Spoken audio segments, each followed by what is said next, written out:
For millennia, we've been told a story about Africa. It's a story of a dark continent, its people supposedly trapped by superstition, their faith dismissed as just myth. They told us the spiritual beliefs of ancient Africa were the ramblings of primitive minds. Nothing more than fears and fantasies that needed to be replaced by enlightened truths. They told us our gods were demons. They buried our stories under foreign names and tried to make us forget the sacred pulse that beats in the soil, the rivers, and the wind. But truth, like a river, can only be dammed for so long. The ancient wisdom of Africa is surging back, demanding to be heard. And it doesn't speak of myth. It speaks of a deep, sophisticated understanding of the cosmos. It tells of a world where the seen and the unseen are in constant conversation, where nature isn't a resource to be exploited, but a living, breathing relative, and where death isn't an end, but a door to a new beginning. What if everything you were taught to believe about African spirituality was only half the story? What if the idols they warned you about were actually symbols of cosmic balance? And what if the gods you were taught to fear were really your ancestors, just waiting to guide you home? For far too long, these truths have been hidden, dismissed, or twisted. Today, we don't just tell a different story. We reclaim the original. We're going to uncover the stunning truth behind the continent's so-called lost spirits, from the ancestor guardians who walk beside us to the powerful forces of nature that shape our world. To understand the secrets of Africa's spirits, we have to first understand why they became lost. This wasn't a gentle fading of old ways. It was a deliberate, systematic erasure, spiritual gentrification on a continental scale. During the colonial era, missionaries and colonial governments often worked together with one mission: to save Africa by tearing out its indigenous belief systems and replacing them with Christianity or Islam. Traditional African religions, built on a belief in a vibrant spirit world and the profound influence of ancestors, were systematically taken apart. They were slapped with dismissive labels: paganism, witchcraft, fetishism, animism. A rich tapestry of spiritual thought was flattened into a caricature of fear and ignorance. This campaign worked so well because its leaders understood a basic truth. If you want to break a people, you attack their spiritual foundation. You sever their connection to their history, their moral compass, and their very identity. The result was a deep, painful cultural wound. A void opened up where a sense of purpose and belonging once lived. Generations grew up ashamed of their heritage, taught to see their ancestors' wisdom as backwards, even evil. Practices that had held communities together for thousands of years, rituals for social harmony, ecological balance, and personal well-being were forced into secrecy or abandoned. This was the Great Forgetting, a forced amnesia that left so many disconnected from their own roots, adrift in a world that denied them their spiritual inheritance. But a memory, no matter how deeply you bury it, can never be truly erased. And what was lost is now being found. Before we meet the spirits, we need to clear away some of the biggest myths. The most damaging one is the idea of ancestor worship. That very term is a huge misunderstanding of the practice. In almost all African traditional religions, from the Zulu to the Shona to the Yoruba, you don't worship ancestors in the way you might worship a supreme god. Instead, you engage in ancestor veneration . What's the difference? It's the difference between praying to a distant, all-powerful god and having a conversation with your great-great-grandmother. Ancestors are revered, honored, and respected. They're seen as the living dead souls who have left the physical world but remain an active, influential part of the family. They are guardians of the family line, keepers of morality, and the bridge between the human world and the divine. Generally, they aren't gods, but revered intermediaries. They're family. Think of it this way. In the African worldview, life is a circle. The ancestors aren't gone. They've just transitioned. They live in the spirit world, watching over their descendants, offering guidance, protection, and wisdom. So when someone pours a libation or leaves an offering at an altar, it's an act of communion, of remembrance, of keeping that relationship alive. It's saying, we haven't forgotten you.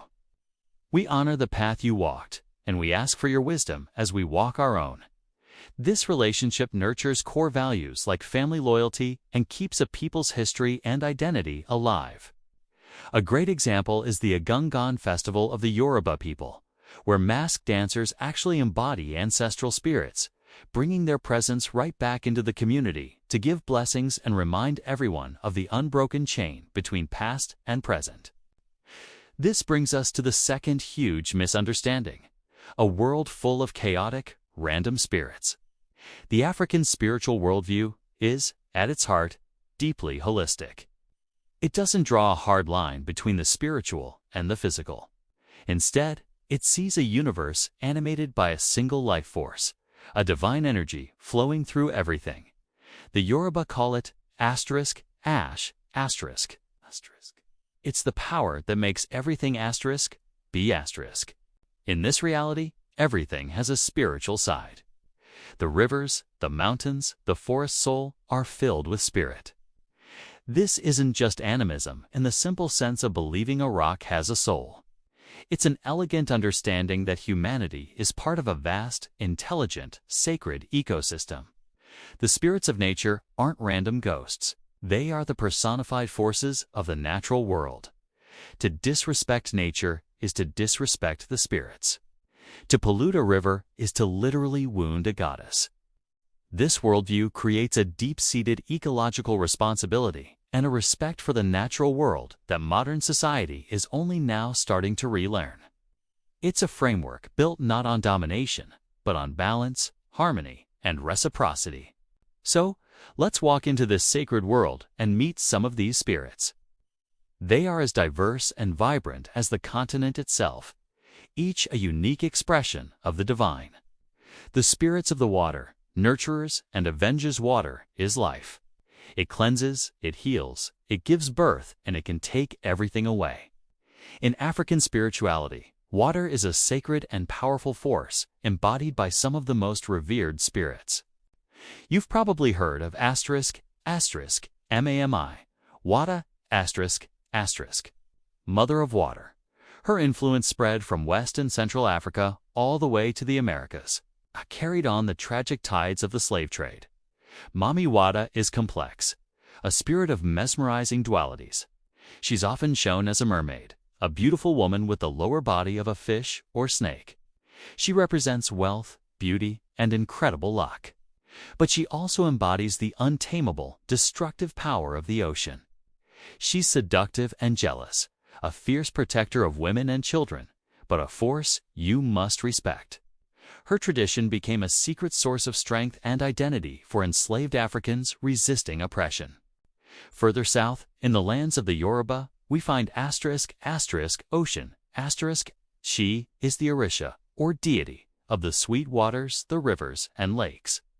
Ocean is the essence of love, fertility, and sensuality.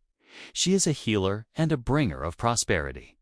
Her energy is like the river itself, gentle and nurturing one moment, a powerful, unstoppable current the next. She reminds us that love isn't passive, but a creative and transformative force. But the waters can also hold a deep anger. No story shows this better than that of asterisk, asterisk Nyami, Nyami asterisk, asterisk, the river god of the Tonga, people in the Zambezi Valley. Described as having a serpent's body and a fish's head, Nyami Nyami was the guardian of the Zambezi River. He and his wife lived peacefully, moving freely along the great river. But in the 1950s, construction began on the Kariba Dam, a giant wall of concrete set to block the river. The Tonga elders warned the engineers that the wall would separate Nyami Nyami from his wife, and that his rage would be terrible. The warnings were brushed aside. Soon after, the project was hit by disaster. Unprecedented floods swept through the gorge, destroying equipment and killing workers, their bodies vanishing as if swallowed by the river god himself. To the Tonga, this was Nyami Nyami in his fury, trying to smash the wall to reunite with his love. The dam was eventually finished, displacing over 57,000 Tonga people. To this day, the Tonga people interpret the earth tremors sometimes felt in the region as Niami. Niami still ramming against the concrete that separates him from his wife. It's more than a myth. It's a powerful story about the consequences of disrespecting nature and a symbol of cultural survival. The spirits of the earth and forest. The ground of our being. If water is the flow of life, the earth is its foundation. For the Akan people of Ghana, she is Asasia, the earth goddess of fertility. She has no temples because her body is the temple. Every farmer who plants a seed does so with her blessing. Rituals honoring her emphasize gratitude and stewardship, reminding people that they are not owners of the land, but its children. In the deep forests of West Africa, you might encounter spirits like Sasabonsum, often described in scary terms. This spirit is a guardian of the wild. But even he has a benevolent wife. Shamantan, who is said to teach lost travelers about medicinal herbs. These stories embed crucial ecological knowledge into the spiritual narrative, teaching that the forest is a living library of wisdom. The trees themselves are often seen as sacred. The mighty baobab, with its massive trunk and roots that seem to reach for the sky, is a living portal between realms. The Iroko tree, in Yoruba cosmology, is so spiritually potent that it's treated with the reverence of an Orisha. Cutting down an Iroko without the proper ceremonies is said to invite disaster, because you're not just felling timber, you're striking down a cosmic being. The spirits of the sky and beyond. Cosmic order. Looking up, ancient African cultures saw the sky as the home of powerful spirits. The Maasai of East Africa looked to Enkai, the gender-fluid deity of the sky, who provides the life-giving rains for their cattle and people. Among the Yoruba Orishas, there is Oya, the fierce goddess of wind, lightning, and storms. She is also the guardian of the gateway between life and death. Oya represents radical change, the whirlwind that tears down the old to make way for the new. She's the energy of transformation, a reminder that destruction is often needed for creation. This profound connection to nature's spirits forms a kind of spiritual ecology. The beliefs are practical guides for sustainable living. Stories about water spirits protect rivers. Reverence for sacred groves preserves biodiversity, and belief in animal spirits encourages respectful hunting. It's an ancient wisdom that understood long before modern science that human well-being is inseparable from the health of our planet. So, how did people stay connected to this vibrant spirit world? The bridge was, and still is, ritual. And these are not empty gestures. They are complex performances designed to invoke spirits, maintain balance, and open communication between worlds. These are community events, weaving together music, dance, and storytelling. Imagine the sound of a dozen drums beating in a complex rhythm, designed to alter consciousness and invite the spirits to join. Imagine the Agungan masqueraders, their costumes a blur of color, their movements embodying the ancestors they represent. This isn't just entertainment, it's spiritual technology. Dance is prayer in motion. Music is the language of the spirits. Offerings of food or drink are not bribes, but gifts of gratitude and respect. Sacred spaces, whether a grand forest, a bend in a river, or a humble family altar, become portals where the veil between worlds grows thin. Rituals mark every stage of life, from birth to death, strengthening social bonds. Healing rituals often involve a traditional healer or sangoma, communicating with spirit guides to diagnose an illness. Combining herbal medicine with spiritual intervention to treat the whole person. These rituals are the lifeblood of the tradition, the living practices that keep the connection to the ancestors and the forces of nature alive and strong. They are a declaration that humanity is not alone, but an active partner in the great cosmic dance. After centuries of suppression, you'd think these traditions would be gone, but they're not. They survived. They adapted. The spirits of ancient Africa were never really lost. They were just hidden, often in plain sight. They survived in the syncretic religions of the Americas, where Yoruba Orishas were blended with Catholic saints, allowing enslaved Africans to practice in secret. Ocean became Our Lady of Charity. Shango became Saint Barbara. It was an act of incredible spiritual resilience. They survived in the stories passed down by grandparents and in the enduring respect for elders. And today, something amazing is happening. There is a powerful, conscious movement of reclamation. Across the continent and the diaspora, people are actively reconnecting with their ancestral spiritual heritage, fueled by a desire to decolonize their minds and spirits. A new generation is dusting off the colonial narratives and rediscovering the profound wisdom of their roots. They're learning that these traditions aren't relics, but vital sources of healing, identity, and empowerment. In a world facing an environmental crisis, the ecological wisdom of African spirituality offers a path forward. In societies struggling with isolation, the focus on community and ancestry provides a powerful sense of belonging. This revival isn't about recreating the past exactly. It's about drawing on that deep well of ancestral knowledge to face the challenges of today. It's about remembering that we are connected to something much larger than ourselves, to our lineage, to the earth, and to the vast unseen world of spirit. The secrets of Africa's spirits were never really secret. They were written in the stars, whispered by the wind, and held in the memory of the land. They were silenced, but they were never erased.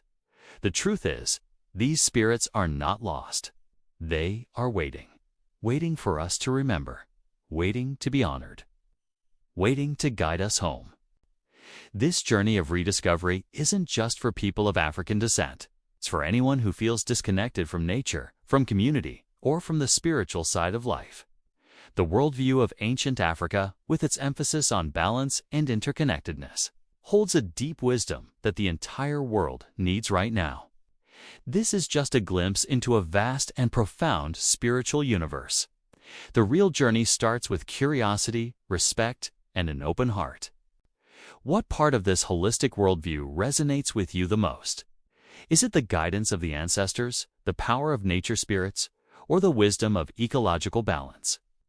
Let's use the comments to share and learn from each other. If this story of reclamation moved you, please share this video. When you do, you're not just sharing content, you're taking part in the vital work of restoring a stolen legacy. Join this movement of cultural rediscovery. Remember, reclaim, and reconnect.